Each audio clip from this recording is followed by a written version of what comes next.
But I say to you, please, don't worry so much. Because in the end, none of us have very long on this earth. Make your life spectacular.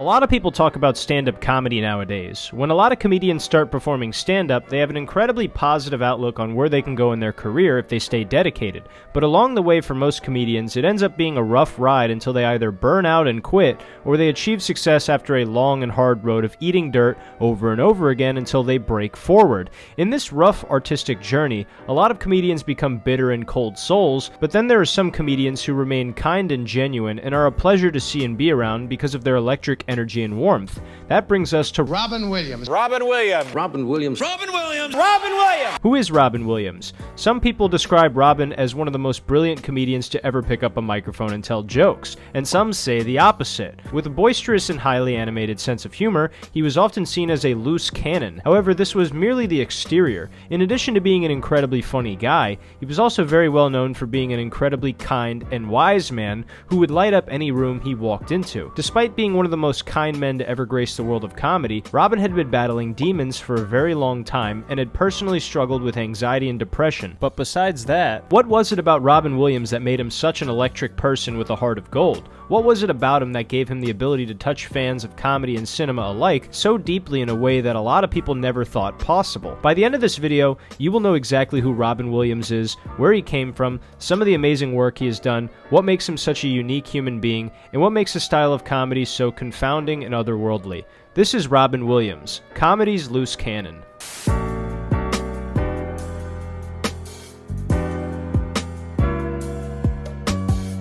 On July 21st, 1951, Robin McLaurin Williams was born in Chicago, Illinois at St. Luke's Hospital. His father was Robert Fitzgerald Williams, and his mother was Lori McLaurin. His father, Robert, had a very successful career as a senior executive in Ford Motors' Lincoln Mercury division, while his mother, Lori, was a former model from Jackson, Mississippi. Robin's maternal great-great-grandfather, Anselm Joseph McLaurin, was actually a very pivotal man in Mississippi, given that he was the 34th governor of Mississippi from 1896 to 1900. Growing up, Robin had two older brothers. One of them was his paternal half-brother named Todd, and the other one was his maternal half-brother named McLaurin. His parents were both very religious. Robin's mother was a practitioner of Christian Science, while his father followed the Episcopal faith, which is the faith that Robin Williams would be brought up with as a child. Robin Williams was an incredibly shy kid, and he really struggled with opening up to other kids and getting to know them in his early years. Robin would attend Gorton Elementary School located in Lake Forest, Illinois,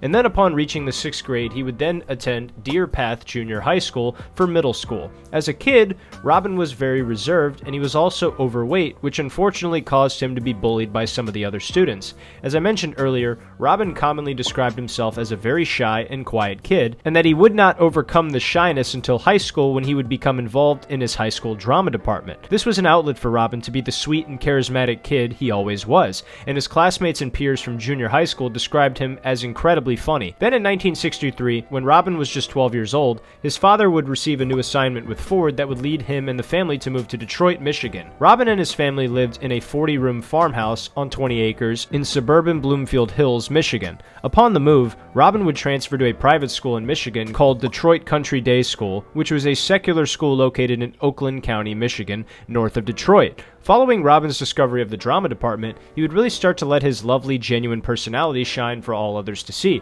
Robin would excel in high school academically, and he was very outgoing and participated in many extracurricular activities, such as the high school wrestling team, the soccer team, and student government. Robin was actually elected class president. All in all, despite the difficulty Robin felt to putting himself out there, he really leaned into this, and it led to him being a very popular and likable kid amongst his peers. Since both of Robin's parents were very busy with their careers, in their absence he was often raised by the family's maid, who would end up being his main companion. Then when he was 16 years old, Robin's father would choose to take an early retirement from his job at Ford, and the family would then move to Tiburon, which is a city in Marin County, California, that reaches south into the San Francisco Bay. Upon the family moving, moving, Robin would transfer to Redwood High School located in Larkspur, California, where he would spend his remaining 2 years in high school until he graduated. Then in 1969, Robin would graduate high school on the honor roll, and because of his reputation amongst his peers at Redwood, he would be voted most likely not to succeed and funniest in the school yearbook. This high school was really when Robin started to put himself out there, and upon his discovery of the drama department, he felt like he really found his calling in life. Upon his graduation, Robin would then attend Claremont Mechanic College in Claremont, California, where he studied political science. He realized very quickly after enrolling at this university that this was not the path he wanted to take in life, and that he really wanted to pursue acting. Robin decided to drop out of Claremont College, and then he would attend the College of Marin, which was a community college located in Kentfield, California, where he would study theater for 3 years. In his time at the College of Marin, Robin would really excel in every single field of theater you can think of. He impressed his peers and mentors very often with his lively performances. According to the College of Marin's drama professor, James Dunn, the depth of Robin Williams' talent became evident because he was cast in the musical Oliver as Fagin. It became crystal clear very quickly that this was where Robin Williams belonged, and that he had an exceptional talent for the craft of acting and stage performance at an astonishingly early age. Robin was also well known amongst his peers in the drama program for going off script and improving during performances, and this would always leave his fellow actors and instructors in stitches. James Dunn believed in Robin so much that he apparently called his wife after one late night rehearsal to tell her that Robin was going to be something special and that he knew he was destined for great things beyond college. Things were just starting to heat up for Robin Williams, because after his time at the College of Marin, he would apply for the Juilliard School in New York City in 1972. Not only would he be accepted into Juilliard, but he would also obtain a full-ride scholarship there because of his exceptional talent and impressive academic achievements. I want to take a second to emphasize how big of an achievement this is. Juilliard School is widely known for being the most prestigious performing arts conservatory in the country. To be accepted into that school is already an incredible difficult feat that most people will never understand just how much dedication to a craft that really takes, but then to be accepted and given a full-ride scholarship is absolutely magnificent and incredibly rare. At 22 years old, Robin Williams had gotten accepted into an elite institution that was going to help him sharpen his comedic and improvisational skills and allow him to be a formidable force on the set of any movie, TV show, and eventually the stage for stand-up comedy. In fact, Robin was one of 20 students to be accepted into the freshman class at Juilliard in 1973, and of those 20 students, he and Christopher Reeve were the only two accepted into the advanced program at the school that year. They were both accepted by actor and producer John Houseman, who at this point in time was the gatekeeper for the advanced program for acting and theater at Juilliard. In his time at Juilliard, Robin Williams would cross paths with several other artists who would end up becoming very successful in American media, such as actor William Hurt, Christopher Reeve, and Mandy Patinkin. Christopher Reeve remembered his first impression of Robin when they were new students at Juilliard. He said, quote, "He wore tie-dyed shirts with tracksuit bottoms and talked a mile a minute. I'd never seen so much energy contained in one person. He was like an untied balloon that had been inflated and immediately released. I watched in awe as he virtually caromed off the walls of the classrooms and hallways. To say that he was on would be a major understatement," end quote. The stories about Robin and Chris were just beginning as well. Robin and Chris had a class together in dialects taught by Professor Edith Skinner, who Reeve said was one of the world's leading voice and speech teachers. According to Christopher Reeve, Skinner was bewildered by Robin and his ability to instantly perform in many different accents. For many actors and actresses, it takes many weeks and months of practice to be able to perfect a foreign accent or dialect, but Robin Williams just had this seemingly God-given talent to hear an accent or speech pattern and replicate it incredibly quickly. The primary acting instructor at Juilliard was Michael Kahn, who Chris and Robin would end up having multiple classes under, given their focus being in acting and drama. Michael Kahn was equally baffled, as Edith Skinner was, about Robin Williams' ability to get so deeply embedded into a character that he could match their vocal rhythm and accents exceptionally well.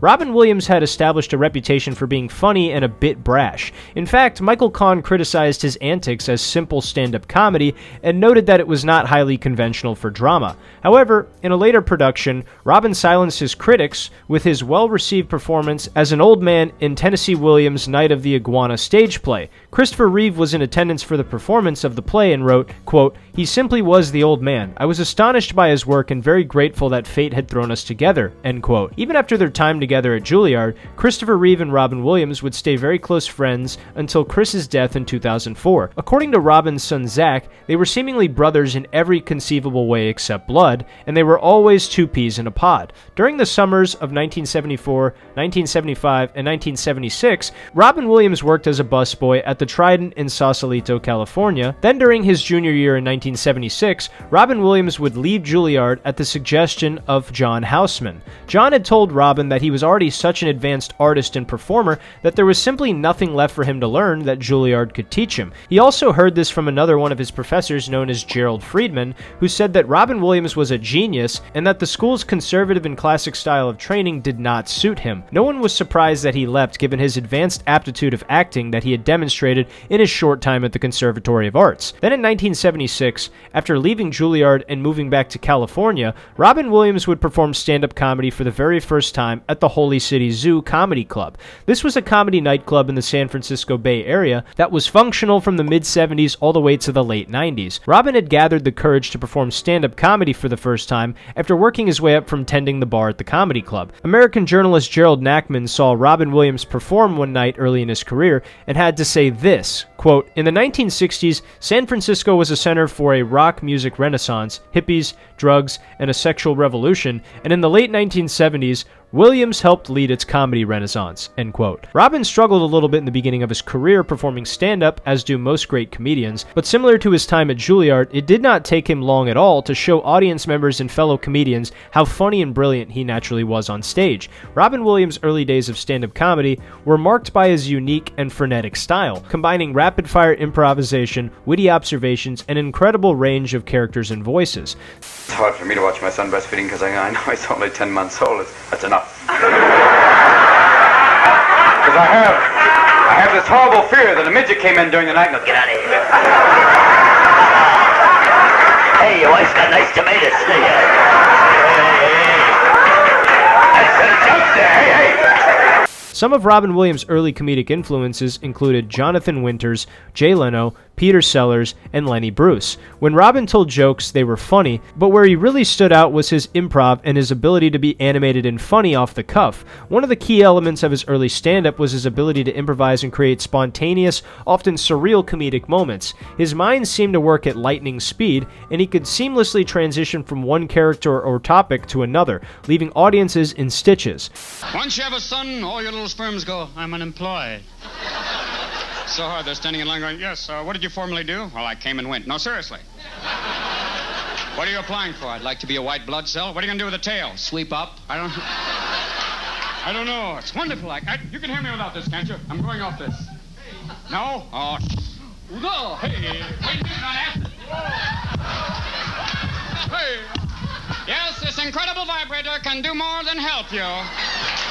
Robin was well known for his energetic and unpredictable performances, incorporating physical comedy, facial expressions, and a wide array of voices. Robin Williams then moved to Los Angeles and continued performing stand-up at comedy clubs, most notably the Comedy Store. However, Robin would also perform at other comedy clubs such as the Hollywood Improv and the Laugh Factory. Then in 1977, Robin was seen at the Comedy Store by TV producer George Schlatter, who asked him to appear on a revival of his show Laugh-In. The show aired in late 1977, and was his debut TV appearance. After this TV appearance, Robin Williams would make another appearance on The Richard Pryor Show, which was hosted by NBC. Within 2 years of comedy, Robin Williams had made his TV debut and showed the people of Los Angeles that he meant business when it came to performing stand-up comedy. While the Laugh-In revival failed, it led Robin into his television career. He continued performing stand-up at comedy clubs such as the Roxy to help keep his improvisational skills sharp. Then one of the turning points in his career came when he was cast as the alien Mork in the television series Mork and Mindy. The show's success catapulted Robin Williams into the spotlight, making him a household name. To go into more depth, Robin was cast by Gary Marshall as the alien Mork in a 1978 episode of the TV series Happy Days, My Favorite Orkin. This position was filled as a last-minute cast replacement for a departing actor. Robin impressed the producer with his quirky sense of humor when he sat on his head when asked to take a seat for the audition. As Mork, Robin Williams did what he did best and improvised much of his dialogue and physical comedy, speaking in a high nasal voice, and he made most of his lines from the script off rip. The cast and crew, as well as TV network executives, executives were deeply impressed with his performance. In response to this splendid performance, the executives moved quickly to get Robin Williams on contract just 4 days later before other network competitors could make their own offers. Mork's appearance proved so popular with viewers that it led to the spin-off television sitcom Mork and Mindy, which co-starred Pam Dauber and ran from 1978 to 1982. The show was formatted in a style to where it could accommodate Robin Williams and his incredibly quick, off-the-cuff improvisations that would always come out when filming. This means that the producers wrote a very loose script for Robin and his peers to go off of just so the actors had some sense of direction in their head when filming. This allowed for Robin to follow the story while also doing it with his own artistic vision. Mork and Mindy would prove to be much different than Happy Days. Although he portrayed the same character as in Happy Days, the series was set in the present in Boulder, Colorado instead of the late 1950s in Milwaukee. Mork and Mindy at its peak had a weekly audience of 60 million viewers per episode, and that was credited with turning Robin Williams into an absolute superstar in the realm of show business. Mork became popular, featured on posters, coloring books, lunchboxes, and other merchandise. Mork and Mindy was such a success that in its first season, Robin Williams appeared on the March 12, 1979 cover of Time magazine. The cover photo, taken by Michael Dressler in 1979, is said to have, quote, captured his different sides, the funny man mugging for the camera, and a sweet, more thoughtful pose that appears on a small TV he holds in his hands, end quote, according to Mary Forgione of the Los Angeles Times. Robin Williams also appeared on the cover of the August 23, 1979 issue of Rolling Stone, photographed by Richard Avedon. While Mork and Mindy showcased his comedic talents in a scripted format, it was his stand-up performance that truly showcased the full extent of his improvisational genius. Additionally, the first film role Robin Williams would appear in was playing a small part in the 1977 low-budget comedy Can I Do It Till I Need Glasses. Also, on an unrelated note, Robin Williams would marry his first wife, Valerie Velarde, in June 1978. For many comedians, it takes a long time to really find your voice and become an established household name, but Robin Williams seemed to defy the odds with the rapid amount of progress he made while also starting to appear on television super early in his career. David Letterman, who knew Robin Williams for nearly 40 years, recalls seeing him first perform as a new comedian at the Comedy Store in Hollywood, where Letterman and other comedians had already been doing stand-up comedy. David Letterman said, quote, he came in like a hurricane, and he also said, quote, holy crap, there goes my chance in show business, end quote. With his success on Mork and Mindy, Robin began to reach a wider audience with his stand-up comedy, starting in the late 1970s and continuing throughout the 1980s. To say that Robin was progressing quickly was an absolute understatement. His irreverent and bombastic style of high-energy comedy became incredibly popular amongst comedy fans everywhere. The subject matter of his material was also incredibly relatable for the everyman. Robin's material often touched on a variety of subjects, from everyday life to politics, and his performances were a mix of social commentary and sheer absurdity. His humor was not only funny but also thought-provoking, as he tackled issues with a blend of satire and sincerity. These early years in stand-up laid the foundation for Robin Williams' successful career in comedy and acting. His ability to connect with audiences through humor, combined with his versatility, charisma, and quick wit, made him one of the most beloved and influential comedians of his time. Unfortunately for Robin, with his career in stand-up comedy came a tremendous amount of anxiety and stress from performing. This led to him starting to use drugs and alcohol early in his career as a coping mechanism. He further said that he neither drank nor took drugs while on stage, but occasionally performed when hungover from the previous day. During the period he was using cocaine, he said it made him paranoid when performing on stage. Robin talked about the life of a stand-up comedian on the road and how brutal it can be not only on the body, but the mind and spirit as well. Robin Williams once described the life of a stand-up comedian as follows, quote, it's a brutal field, man. They burn out, it takes its toll, plus the lifestyle, partying, drinking, drugs. If you're on the road, it's even more brutal. You gotta come back to mellow your ass out. And then performing takes you back up. They flame out because it comes and goes. Suddenly they're hot, and then somebody else is hot. Sometimes they get very bitter. Sometimes they just give up. Sometimes they have a revival thing and they come back again. Sometimes they snap. The pressure kicks in, you become obsessed, and then you lose that focus that you need, end quote. Even though performing stand-up comedy and making people smile was something that Robin deeply cherished as a career, he was also a realist and very blunt about the hardship presented when you're a road comedian who abuses substances. Some people described Robin's style of comedy as incredibly chaotic and neurotic. The critic Vincent Canby was concerned that his monologues were so intense that it seemed as though at any minute his, quote, creative process could reverse into a complete meltdown, end quote. His biographer, Emily Herbert, described his, quote, utterly manic style of stand-up, which sometimes defies analysis, going beyond energetic, beyond frenetic, and sometimes dangerous because of what is said about the creator's own mental state, end quote. Robin Williams would go on to comment on this feedback he received regarding the quick-fire delivery of his performance. He said, quote, "Usually you start off performing in bars where you can't really take your time because people go, ugh, oi, what are you doing now? So I developed a style that was very much synaptic, quick-firing, moving, so that they never really had a chance to lock on as a target," end quote. As someone who has performed stand-up comedy in hundreds of different bars full of drunk morons, this is incredibly true. Perhaps some of the art of one's delivery may be lost if you're too frantic or frenetic, but I do believe that given a comedian's cadence and style of jokes, you can absolutely make this format and delivery work exceptionally well. I would say that Robin Williams is a great example of making this rapid-fire cadence and delivery of jokes and improvisation work very well, to the point where he was building his audience incredibly quickly at a young age. When it came to material, Robin Williams was incredibly confident that given the occurrences of everyday life and the world around him constantly changing, that there would be absolutely no shortage of topics to write jokes about. And we'll discuss more about how he got some of his jokes later on in the video. He also explained that he often used free association of ideas while improvising to keep the audience interested. As Robin Williams progressed in his career, he would often find himself being partially consumed by his work, but then he'd be able to find a balance once again. He was often asked about this topic. For example, one time he was doing an interview with Playboy magazine, and he was asked whether he ever feared losing his balance between his work and his life. He replied, quote, "There's that fear. If I felt like I was becoming not just dull, but a rock, that I still couldn't speak, fire off, or talk about things, if I'd start to worry or got too afraid to say something, if I stopped trying, I get afraid," end quote. Robin credited his father Robert for giving him the confidence in himself to talk about any topic he so desired, and he certainly acted on this philosophy within his comedy act. With the newfound audience Robin had developed from the show Mork and Mindy, he would go on to record his first stand-up comedy special in 1978 titled Off the Wall. This special was directed by Marty Callner, and it would air on HBO for its release. The special was titled Off the Wall because it was meant to signify Robin's signature style of comedy, where he would rattle off lightning-fast improv at the top of his head that would make the audience laugh endlessly, and just before they thought they had a second to breathe, he would throw out another hilarious line. I will talk more about this special later, but this rapid-fire style was a staple of Robin's comedy and was one of the key reasons people adored this special. The fans of comedy and Robin Williams would absolutely love this special, and it would instantly cement him as one of America's premier comedians in the late 70s and eventually the early 80s as well. Then the preceding year, Robin would give a splendid performance at the Copacabana in New York City that was taped and titled Reality. What a concept. This performance resonated with many different people. Of course, Robin's performance was loved and adored by his fans, but this album would reach beyond that and become critically acclaimed. It then proceeded to win Robin a Grammy Award for Best Comedy Album.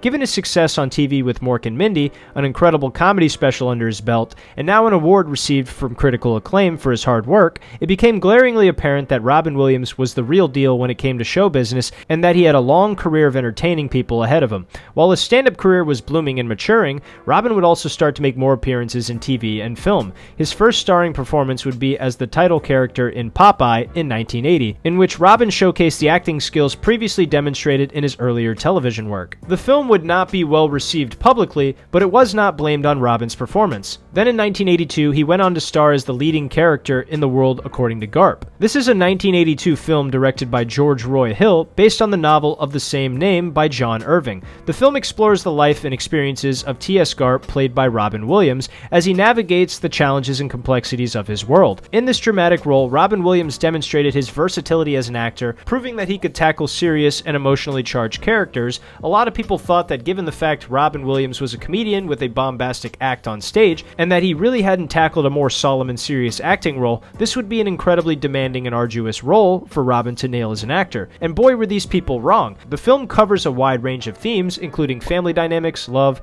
tragedy, and the unpredictable nature of life. Robin's portrayal of Garp is nuanced and heartfelt, showcasing his ability to convey a depth of emotion beyond the comedic roles he was initially known for. The character Garp is a complex individual who faces various struggles and tragedies throughout his life, and Williams brought a mix of vulnerability, sincerity, and resilience to the role. While The World According to Garp wasn't a massive box office success, Robin received praise for his performance, and the film has gained a reputation for its unique storytelling and exploration of unconventional themes.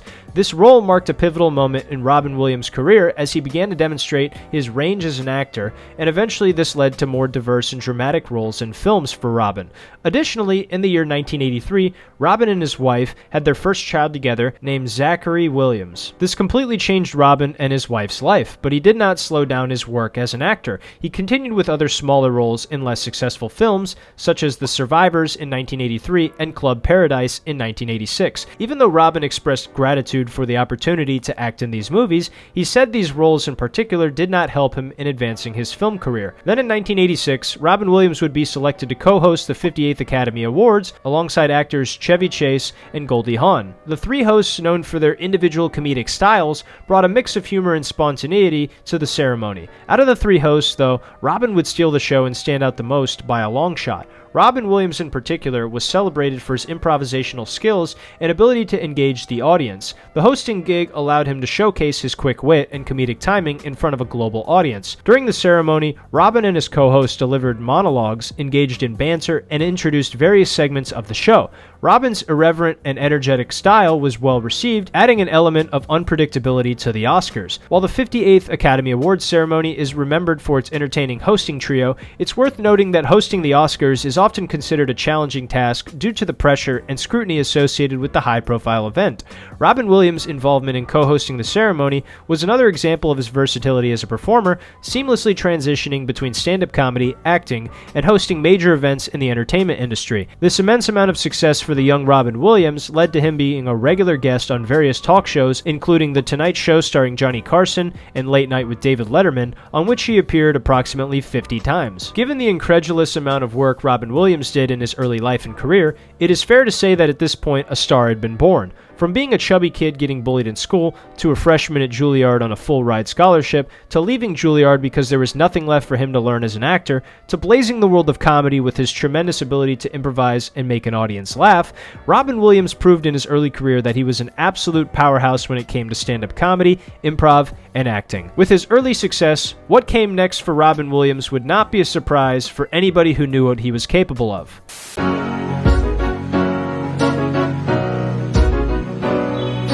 From this point on, things would just continue to get bigger and better for Robin Williams. I'm going to be talking about a lot of the movies that helped Robin Williams become incredibly famous. There's a good chance I will not be able to cover all of his movies, but I'm going to try my best and cover the movies I believe are his most impactful, so I'm a little biased. Please forgive me if I miss one of your favorite movies of his. If you made it this far in the video, make sure to leave a comment with your favorite Robin Williams movie, and if you're liking the video so far, make sure to like the video and subscribe to my channel. Anyway, moving on. To begin with, he picked up one of his biggest film roles in the movie Good Morning Vietnam. The film, directed by Barry Levinson and released in 1987, is a dramedy based on the real-life experiences of Air Force disc jockey Adrian Cronauer during the Vietnam War. Robin Williams portrays Adrian, who is a disc jockey assigned to the United States Armed Services radio station in Saigon. Adrian brings a completely different and irreverent style to the airwaves, injecting humor and lively commentary into his broadcast, much to the chagrin of his superiors. Good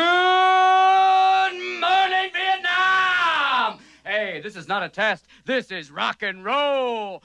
Hey, is it a little too early for being that loud? Hey, too late. It's 0600. What's the O stand for? Oh, my God, it's early. Speaking of early, how about that Cro-Magnon, Marty Drywitz? Thank you, Marty, for silky smooth sound. Make me sound like Peggy Lee. Let's play this backwards and see if it gets any better. Woof, this new vip, Freddy is a devil. Woof, this new vip, Freddy is a devil.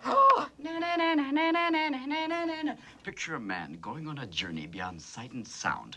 Robin Williams' performance is a masterclass of improvisation and comedic talent as he delivers rapid-fire, off-the-cuff humor and showcases his ability to create a wide array of characters and voices. Some of the funny impressions he would do were Richard Nixon, Elvis Presley, Mr. Ed, and many more. The producers often said that they would just let the cameras roll and that Robin would just rattle off some quirky lines that were absolutely golden every single time. It seemed like Robin just couldn't miss when it came to the comedic improv in his movies. The film not only highlights Robin's comedic prowess, but also explores the impact of humor and irreverence in the face of the harsh realities of the war. Robin's portrayal captures the contradictions of Cronauer's character, the humor, the compassion, and the underlying sadness. The film strikes a balance between its comedic elements and the more serious themes of war and censorship. Good Morning Vietnam Vietnam was a critical and commercial success, and Robin Williams received widespread acclaim for his performance. He earned his first Academy Award nomination for Best Actor for his role in the film. The movie remains a beloved classic, and Robin Williams' work in it is often cited as one of the most defining moments of his career. Another big movie for Robin's career was Dead Poets Society in 1989, which was directed by Peter Weir. Robin Williams plays the role of John Keating, an English teacher at the fictional Welton Academy, an all-boys preparatory school. The film is set in the 1950s and explores themes of conformity, individualism, and the transformative power of literature and poetry. John Keating is an unconventional and inspirational teacher who encourages his students to appreciate the beauty of poetry, seize the day, and pursue their own passions. He introduces the boys to the concept of the Dead Poets Society, a secret club where they gather to read and discuss poetry in a cave in the woods. Robin's performance as John Keating is widely regarded as one of his most memorable and impactful roles. His portrayal of the passionate and charismatic teacher earned him critical acclaim and contributed to the film's success. Robin brought a perfect blend of warmth, humor, and gravitas to the character, making John Keating a figure who resonated with audiences and left a lasting impression. Dead Poets Society explores the conflicts that arise as the students, inspired by Keating's teachings, begin to challenge the conservative values of the school, authority, and their own families. The film is known for its powerful and emotional moments, and Robin Williams' performance in particular is often cited as a key factor in its success. The iconic line, "Carpe diem," seize the day, from the film became synonymous with the message of embracing life's opportunities. And Robin's portrayal of John Keating remains a touchstone for discussions about the impact of teachers and the importance of individuality and self-expression. One of the most quotable lines from this movie is the phrase, "Oh Captain, my Captain," which is a reference to the poem written by author Walt Whitman. Oh, Captain, my Captain. Sit down, Mr. Anderson. Oh, Captain, my Captain. Thank you, boys. Thank you. John Keating used this poem as a way to illustrate the importance of challenging authority and following our own personal path in life. This role was one of Robin's most iconic roles of all time, and as a result, he received 2 Academy Award nominations for his work in the movie. Once again, Robin Williams used the emotional depth needed to play this character as a way to demonstrate his spectacular range as an actor, and this made film fans everywhere incredibly happy to see what was next for the undeniable talent that was Robin Williams on the big screen. Then in 1990, Robin Williams would pick up another film role in the movie Awakenings alongside Robert De Niro, which was directed by Penny Marshall. Robin played the role of Dr. Malcolm Sayer, a character based on the real-life neurologist Dr. Oliver Sacks. Dr. Sayer, portrayed by Robin Williams, is a compassionate and dedicated physician who works at a hospital in the Bronx. He becomes interested in the patients who have been in a catatonic state since the 1920s, and he decides to try an experimental drug, L-Dopa, to see if it can bring them back to a more functional state. Robin Williams' performance in Awakenings is noteworthy for its departure from his usual comedic roles. He delivers a nuanced and empathetic portrayal of Dr. Sayer, capturing the character's passion for his work and the emotional challenges he faces as he witnesses both the successes and limitations of the treatment. The film also stars Robert De Niro as Leonard Lowe, one of the catatonic patients who experiences a remarkable transformation after being administered L-Dopa. The relationship between Dr. Sayer and Leonard form the emotional core of the story. Awakenings received critical acclaim for its powerful performances, including Robin Williams' portrayal of Dr. Sayer. The film earned several Academy Award nominations, and both Robin and Robert De Niro received praise for their roles. While Robin Williams was best known for his comedic work, his performance in Awakenings showcased his versatility once again and his ability to excel in dramatic roles. With another critically acclaimed film where Robin Williams put on an absolute acting and improv masterclass, it seemed like his fame and notoriety as an artist was only continuing to grow day by day. Then in 1991, Robin would pick up another acting role in one of his best performances of all time in the movie The Fisher King, directed by Terry Gilliam. Robin Williams takes on the role of Perry, a homeless man living in New York City. The film is a unique blend of drama and fantasy, exploring themes of redemption, love, and the power of imagination.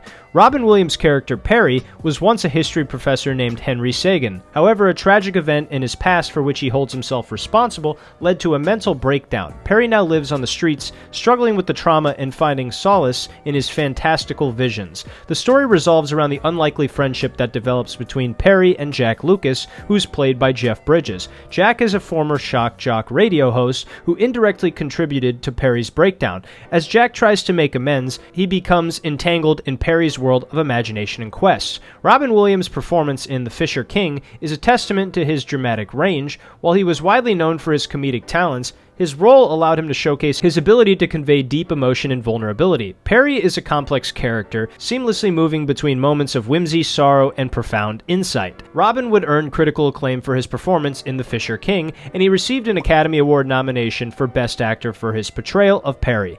The film as a whole received positive reviews for its unique storytelling and Gilliam's distinctive visual style. The Fisher King remains a notable film in Robin Williams' career, demonstrating his capacity to excel in roles that required both comedic and dramatic depth. The movie explores themes of forgiveness, healing, and the transformative power of human connections. In all of these movies, Robin Williams showed us all why Juilliard's professors told him that there was truly nothing that they could teach him that he didn't already know. Even if Robin's comedy is not your cup of tea, you can't deny that he's a brilliant actor and has given some of the best performances of all time in the world of cinema. Then in 1993, Robin would pick up yet another iconic role in the movie Miss Doubtfire, which was directed by Chris Columbus. Robin Williams plays the lead role of Daniel Hillard, a struggling actor and voiceover artist. After his wife, played by Sally Field, divorces him and is granted custody of the children, Daniel concocts an elaborate plan to be close to his kids. He transforms into Miss Doubtfire, a British housekeeper, and applies for the position of their nanny. The character, Miss Doubtfire, becomes a beloved and trusted figure in the household, all while Daniel navigates the challenges of maintaining his dual identity. Robin Williams' performance in Miss Doubtfire is a tour de force of comedy and heart. His ability to switch between the characters of Daniel and Miss Doubtfire, each with distinct personalities and mannerisms, showcases his comedic versatility and timing. The film combines laughter with moments of genuine emotion, addressing themes of family, love, and the lengths a parent will go to be a part of their children's lives. Miss Doubtfire was a major box office success and became one of Robin Williams' most beloved films. It earned him a Golden Globe Award for Best Actor in a Musical or Comedy, and the film remains a classic in family comedy, celebrated for its humor and heartfelt moments. Robin's performance as Miss Doubtfire is remembered as one of his most iconic and endearing roles. Then in 1997, Robin Williams was cast in one of my favorite movies of all time, and my all-time favorite movie featuring Robin Williams. He played a supporting role in the movie Good Will Hunting, which was directed by Gus Van Sant, where he acted alongside Matt Damon and Ben Affleck. This movie was a legendary coming-of-age story that touched the hearts of millions of people all over the world. The film follows the story of Will Hunting, a self-taught mathematical genius portrayed by Matt Damon, who works as a janitor at the Massachusetts Institute of Technology. Will struggles with his troubled past and his fear of embracing his true potential. Then eventually, Sean is assigned to work with Will as his therapist. Unlike previous therapists, Sean connects with Will on a personal level, breaking through his tough exterior and establishing a genuine rapport. Throughout the film, Sean provides emotional support, guidance, and encouragement to Will as he confronts his past and grapples with his future. Robin Williams' performance in Good Will Hunting is widely regarded as one of his most powerful and nuanced dramatic roles. To me, this is Robin Williams at his very best, and his best performance of all time. I'm incredibly biased given the fact that this movie had a tremendous impact on me since I first saw it when I was 19 years old, but this movie means the world to me because I'm a young man in my early 20s, and seeing a character like Will who is scared to open up to people and venture outside his comfort zone out of fear of the worst possible thing that could happen, I feel like I'm watching someone that's just like me. And I don't mean I'm a genius from Southie who can solve complex math problems. I'm actually quite retarded a lot of the time. I just mean that he's like me in the sense that every young man or person in general has that thing that they feel like they really want to do deep down, but they're scared of every single thing that could go wrong. Sometimes that fear of what could go wrong makes us play it safe and not go all in, or sometimes not even try at all. Even though Will is a picture-perfect young man with everything going for him on paper, he's still a deeply wounded soul and troubled individual who's trying to focus on a better future for himself while also worrying about his past pains and trauma. That's an incredibly human story that all of us have gone through in some way or another, or are going through currently. Then comes along this therapist named Sean who is able to match Will's wit and remarks and show that they're on the same level. He challenged Will in a way that no one else in his life is willing to do. He breaks down each and every one of Will's walls until he sees who Will really is. a scared kid who's been through a lot and puts on a tough exterior, but deep down he's a good dude who wants to make an amazing life for himself. When Will makes mistakes and pushes away the love of his life, given his discomfort with the idea of being vulnerable with her, Sean is there to console him and remind him that despite all the abuse he suffered as a child, that none of it is his fault. Matt Damon did an astonishing job playing the role of Will Hunting, and Robin Williams matched everything that was thrown his way, and together these two men brought one of the greatest screenplays ever written to life in a movie that will be remembered for decades and decades to come. Hopefully that didn't get too gay for you guys, but I really wanted to take a second to express why the movie Good Will Hunting means so much to me, and why Robin Williams' role in that movie is so damn powerful to me. His portrayal of Sean is marked by both warmth and depth as he delves into the character's own struggles and vulnerabilities. Robin Williams brings a perfect blend of humor and sensitivity to the role, creating a character who serves as a mentor and father figure to Will. Apparently I'm not the only one who thought this either, because the film received critical acclaim and Robin Williams won the Academy Award for Best Supporting Actor for his performance. His acceptance speech at the Oscars was heartfelt, expressing gratitude for the opportunity to work on the film and highlighting the impact of the story. Oh, man. This might be the one time I'm speechless. Ben and Matt, I still want to see some ID. Thank you, Gus Van Sant, for being so subtle you're almost subliminal. I want to thank my father up there, the man who, when I said I wanted to be an actor, he said, "Wonderful, just have a backup profession like welding." Thank you. God bless you. Good Will Hunting not only marked a significant moment in Robin Williams' career, but also contributed to the recognition of his ability to excel in dramatic roles. The movie remains a powerful exploration of identity, self-discovery, and the transformative power of human connection. Finally, the last movie I will mention was when Robin Williams was picked to act in the movie Patch Adams in 1998, which was directed by Tom Shadyac. In this movie, Robin Williams takes on the role of Hunter Patch Adams, a real-life medical doctor and social activist. Patch Adams is a non-traditional medical student who challenges the established norms of the medical profession. Rather than adhering strictly to the clinical and impersonal approach of traditional medicine, Patch believes in using humor, joy, and human connection as essential elements of healing. He forms the Gesundheit Institute, a free community hospital where he and his colleague provide care with a focus on the emotional well-being of patients. Robin Williams' performance in Patch Adams is characterized by his trademark humor, warmth, and emotional depth. Robin Williams effectively captures both the exuberant and compassionate sides of Patch Adams, showcasing his ability to balance comedic elements with moments of genuine emotion. While the film received mixed reviews from critics, with some praising Robin's performance, it resonated with audience and became a commercial success. The real-life Patch Adams, on whom the film is based, appreciated Robin's portrayal and the spirit in which the story was told. Patch Adams highlights themes of empathy, compassion, and the importance of human connection in healthcare. Robin Williams' portrayal of the titular character adds a layer of authenticity and heart to the film, making it a memorable entry in his filmography. Some of these movies are staples in American film, and a lot of them hold a coveted spot in movie history as classics that will never ever be surpassed in terms of visual storytelling and acting performances. It goes without saying that some of the most amazing acting we witnessed in these classic films was done by Robin Williams, and that he cemented himself as one of the most splendid actors we've ever seen on screen, with an immaculate range of characters that he could play. These were some of the most iconic movie roles we ever saw Robin Williams in.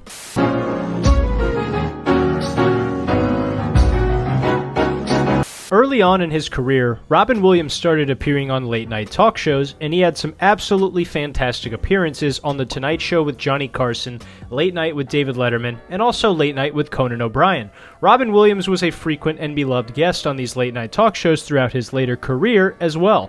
Known for his quick wit, improvisational skills, and energetic personality, Robin was a natural fit for the format where he could showcase his comedic talents and engage in entertaining banter with the hosts. One of the hallmarks of Robin Williams' appearances on late-night talk shows was his ability to create spontaneous and memorable moments. Whether he was impersonating characters, riffing on current events, or engaging in rapid-fire improvisation, Robin Williams' performances were always unpredictable and entertaining. In addition to showcasing his comedic talents, Robin often used his appearances on late-night talk shows to promote his films, stand-up specials, and other projects. His charismatic personality and rapport with the hosts made these promotional segments engaging and memorable.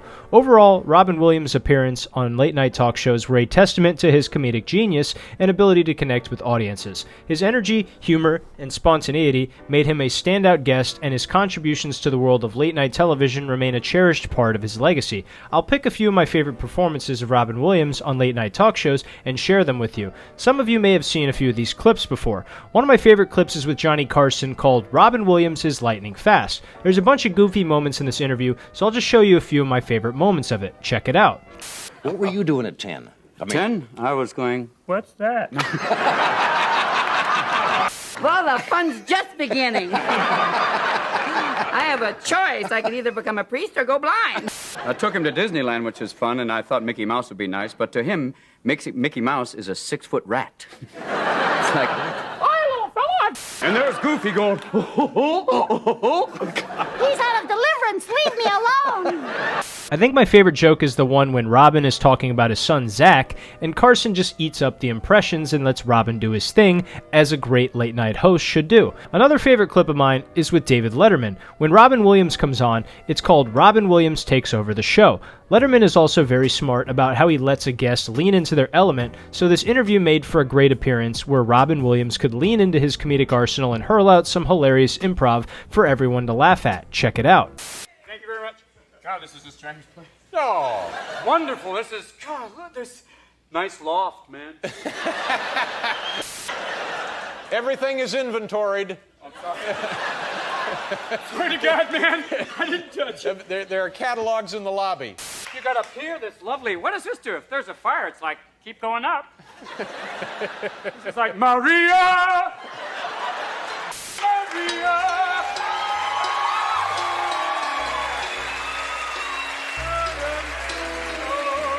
I feel a song. You know, we could probably real quick get you a cat outfit. Where the hell are those singing cats? It's absolutely fantastic. It's not an exaggeration to say that Robin came in and absolutely stole the show. Finally, another one of my favorite moments is when Robin Williams went on Late Night with Conan O'Brien, and the clip is called Robin Williams on U.S. Cities. This is a super funny clip where we get to see Robin riff with the brilliant Conan O'Brien, and he does many different characters and act outs that just makes this entire appearance worth $1 million. Check it out.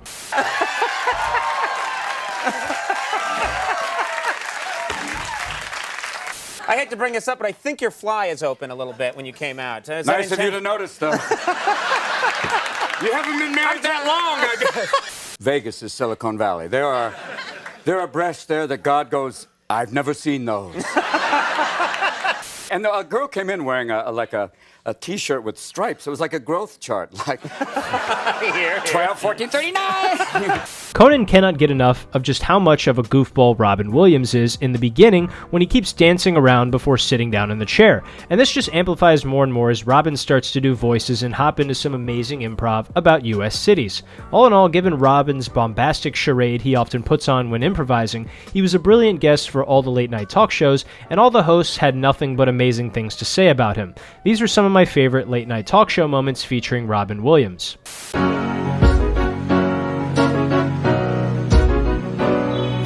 You can't talk about Robin Williams in the realm of comedy without the joke thief allegations coming up. Despite his major success as a comedian and actor, Robin Williams has been accused of joke theft numerous times by many different comedians. In the world of stand-up comedy, joke theft is no laughing matter, and these types of accusations can have a significant impact on a comedian's reputation and their credibility as an artist. One of the most infamous accusations Robin Williams received was from comedian David Brenner, and Robin firmly denied the allegations from David.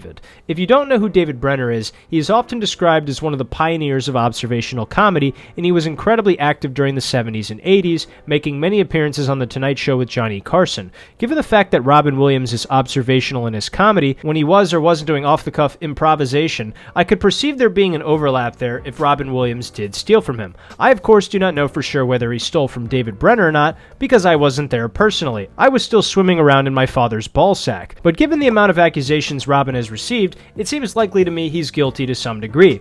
Anyway, apparently things got hairy with David Brenner, and I don't mean that just because the dude has a thick mane of hair, but I mean that he directly confronted Robin Williams' agent about him doing his jokes. He also threatened to beat the shit out of Robin's agent and Robin Williams himself if he heard him do another one of his bits. People were pretty split about these allegations, but some people dogpiled on Robin and talked about how they've had similar instances, while other comedians defended him and said he likely didn't do it with malice in his heart.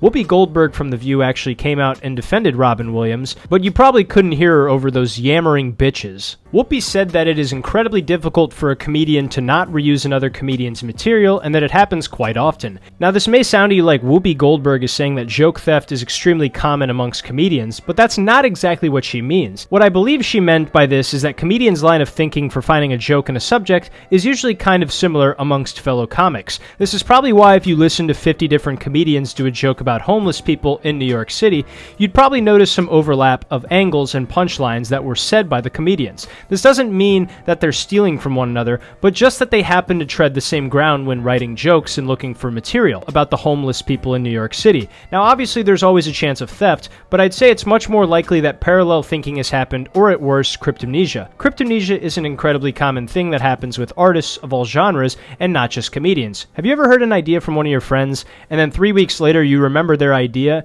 and you believe it's your own original thought? That would be cryptomnesia, and it's an incredibly crappy thing that happens all the time to artists. Robin Williams, after the situation with David Brenner, refrained from attending any comedian shows to deter similar accusations. This goes to show he was trying to stop himself from hearing a joke and then forgetting that he heard it and then remembering it later on, which is what I just mentioned with cryptomnesia. However, the plot gets much thicker when diving into Robin Williams and his infamous joke theft allegations. There was an interview that John Witherspoon did on the All Out Show with Rude Jude and Lord Sear on SiriusXM, where a listener had called into the show and asked if Robin Williams' joke theft allegations were true, and this was the answer that he gave.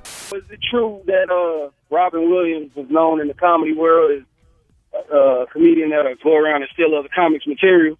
Well, he did that. He had a bad rap on him about that, man. And I have to admit it, he did.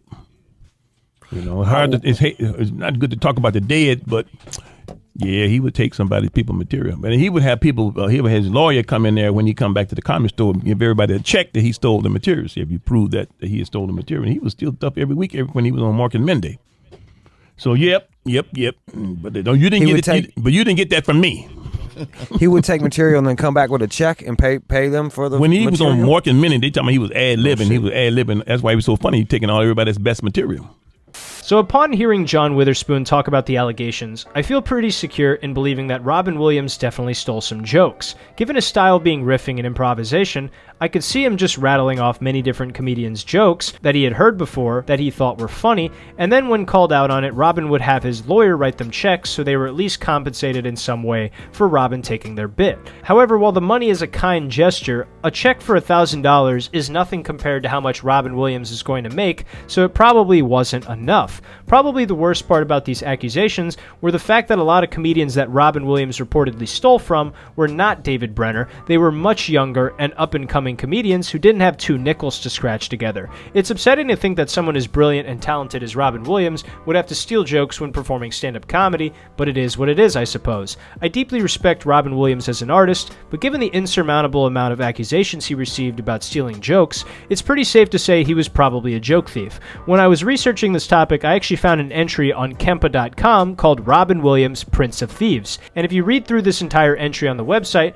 there are many different editions from anonymous sources that all claim Robin Williams stole from them, someone they know, or comedians that worked at the club they were at. Obviously, read through this and form your own opinions about it, but after reading that many entries, it becomes pretty difficult to defend Robin Williams. Whether he did it maliciously or not, or he just didn't realize he was stealing when he was riffing, is up for interpretation. However, I'm not going to go any deeper into it because I feel I've done an adequate job of presenting the information so that you can take away whatever you will from it. For me personally, the fact he was paying comedians for a joke that he had used is a soft admission of guilt, so that's what I based my opinion off of. This led to the controversial reputation of Robin Williams in comedy, and part of why he was often seen as a loose cannon. Anyway, these were the Robin Williams joke theft allegations.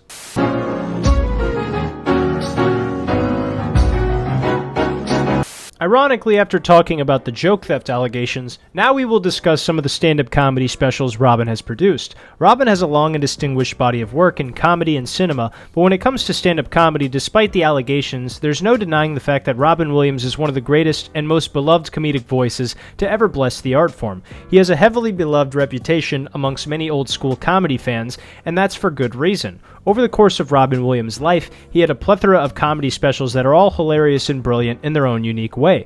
Robin did not release a new comedy special every single year, like some comedians did in this time period. During the late 70s and 80s, the kings of comedy were guys like George Carlin and Richard Pryor, who were constantly releasing new comedy specials as fast as they could write and test out their new material. Robin did not follow this trend long, though, because even though he was a nationally touring headliner who had plenty of opportunity to write and test out new material, he would find himself becoming equally as busy as an actor when he would start to appear in more movies. Given how busy his schedule was as an all-round entertainer, he would take this time with stand-up comedy specials and meticulously craft them when he was not busy on the set of a TV show or movie. Some comedians argue that working on a new hour of comedy every single year is the way to go, and some comedians respectfully disagree and think that making a new special should be given more time than just 1 year. Eventually, we will discuss this concept in a future video, but for now, we will talk about Robin's comedy discography. Robin Williams' comedy specials include Off the Wall, Reality, What a Concept, Throbbing Python of Love, An Evening with Robin Williams,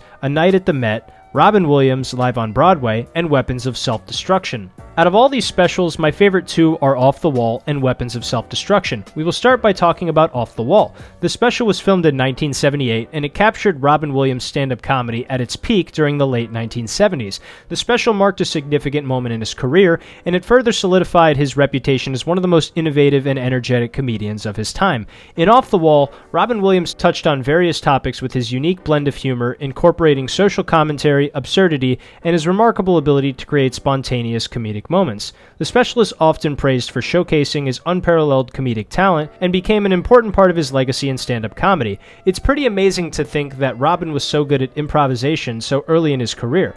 He was already recording a comedy album 2 to 3 years into stand-up comedy, and most of the special he recorded was improv and completely off the cuff. That's pretty damn impressive, and takes a lot of courage when you're so new to stand-up comedy. If you're a fan of anything by Robin Williams, I recommend that you check out his special titled Off the Wall from 1978 because you will certainly not be disappointed. You'll also come to understand that his ability to improvise while on stage was something he always had, and it only sharpened as time went on. Finally, we will discuss his last comedy special, Weapons of Self-Destruction. It was recorded at Dar Constitution Hall in Washington, D.C., and premiered on HBO in 2009. The special marked a return to stand-up for Robin Williams after a long hiatus from touring. Robin covers a wide range of topics including politics, the economy, technology, aging, and family life. True to his improvisational style, Robin engages in rapid-fire delivery, employs various choices in characters, and infuses the performance with his trademark energy and wit. The title itself, Weapons of Self-Destruction, hints at the comedian's exploration of contemporary issues and personal experiences, blending humor with social commentary.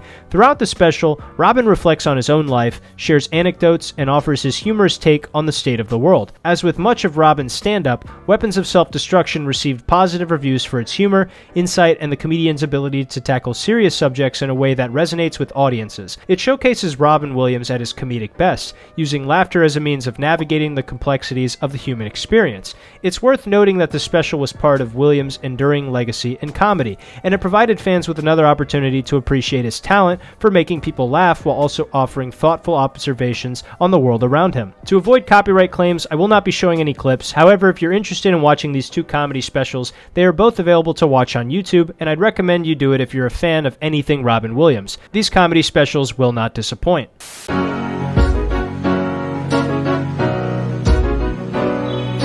This is my least favorite part of these videos, but here it goes. Robin Williams, despite his massive success, was often in a lot of internal pain. He would often abuse substances to try and numb the pain or stress he was feeling from his career. For example, I mentioned earlier that Robin Williams struggled with cocaine, but in addition to that, he also checked himself into rehab centers for his alcoholism multiple times during his later life. Apparently, he had dealt with a lot of depression and anxiety. To make matters worse, Robin also suffered from an irregular heartbeat and underwent heart surgery for his aortic valve before his one-man tour. And according to his publicist, Robin suffered from severe depression as well. That combined with his struggles with alcoholism just made matters worse. He eventually became sober, but then later in his life he was diagnosed diagnosed with early-stage Parkinson's, according to his wife Susan. Robin Williams was in a lot of pain, and he was incredibly dissatisfied with how his life was going, unfortunately. Then on August 11, 2014, Robin Williams was found dead in his home in Paradise Cay, California. The final autopsy concluded that Robin had taken his own life, and apparently there were no drugs or alcohol involved. When examining his brain tissue, neurologists deduced that Robin Williams had diffuse Lewy body dementia. His widow Susan described this as the terrorist within her husband's brain, and she also said that, quote, however you look at it, the presence of Lewy bodies took his life, end quote, referring to his previous diagnosis of Parkinson's. His wife also revealed that the pathology of Lewy body disease in Robin was described by several doctors as among the worst pathologies they had seen. She had described the early symptoms of his disease as beginning in October 2013. Robin's initial condition included a sudden and prolonged spike in fear and anxiety, stress and insomnia, which worsened in severity to include memory loss, paranoia, and delusion. She also said that Robin was losing his mind, and he was well aware of it. Robin's unfortunate death instantly became global news. The entertainment world, friends, and fans responded to his death through social and other media outlets. His wife Susan said, quote, I lost my husband and my best friend while the world lost one of its most beloved artists and beautiful human beings. I am utterly heartbroken, end quote. His daughter Zelda Williams responded to his death by saying, quote, the world is forever a little darker, less colorful, and less full of laughter in his absence, end quote. Even President Barack Obama released a statement upon the death of Robin Williams. He said, quote, Robin Williams was an airman, a doctor, a genie, a nanny, a president, a professor, a bangarang Peter Pan, and everything in between. He arrived in our lives as an alien, but he ended up touching every element of the human spirit. He made us laugh, he made us cry, he gave his immeasurable talent freely and generously to those who needed it most, from our troops stationed abroad to the marginalized on our own streets, end quote. Even as I've discussed some of the things that people were upset about with Robin Williams in the comedy world with the joke theft, there was still an immense outpouring of love and support given to Robin and his family when the news was announced. The one thing everyone said in common when Robin lost his life was just how incredibly kind of a man he was. It really breaks my heart to know that this guy, who seemed to be the nicest and most friendly man in the world, was in so much pain in his last moments. Say what you want about some of his antics and how they were wrong, but it is undeniable that Robin Williams had a massive impact on the landscape of stand-up comedy and cinema alike. His impact cannot be overstated, and I can confidently say that the world of comedy, cinema, and entertainment as a whole is much dimmer with the absence of Robin Williams and his quirky antics and mesmerizing kindness. He was a little all over the place sometimes, but that's what made him so unique. Even though he could be a bit much with how high energy and frenetic he was always incredibly kind to everybody he crossed paths with. For that and so much more, Robin Williams will always have a place in my heart and be one of my favorite actors and comedians of all time. This has been Robin Williams, Comedy's Loose Cannon. Hey everybody, thank you so much for watching the Robin Williams video all the way to the end. I really appreciate you guys showing love and support in the comments. And if you guys want to support this channel, make sure you guys like this video, subscribe to the channel, and turn on notifications. That's a free way to help this community grow, and it makes me want to keep making these videos better and better for you guys. If you want to take your support to the next level, you can check out my Patreon page. We have some exclusive benefits there, like you get to see exclusive content that you won't see on the main channel. You get to see videos early, you get shout outs every single video, and you also get to directly contribute to the direction that my channel goes in the coming months and then years. For as little as $5 a month, you guys can support me, get exclusive content, and also help make my dream of becoming financially independent come true. Shout out to Jason Murray, Crossblocker, Thomas Gill, and Ethan for supporting me on Patreon. And if you guys really like this video, make sure to share it with somebody you think would enjoy the tale of Robin Williams. And if you didn't like the video, make sure to send it to somebody that you don't like. Robin Williams is one of the most beloved names in comedy and in cinema, and he made some movies that will always mean the world to me. And I'll never forget the man. He made an awesome impact on me, and I'm very happy that I could make this video commemorating what I believed made him so special to me, and also what made him so special to so many other people. Without further ado, I wish you guys a Merry Christmas, a Happy Holidays, and whatever other holidays you guys are celebrating out there. Make sure you guys are taking good care of your friends, your families, and your loved ones, and you're treating them with the love and respect that they deserve. I love you guys, and I'll see you in the next video. Take care.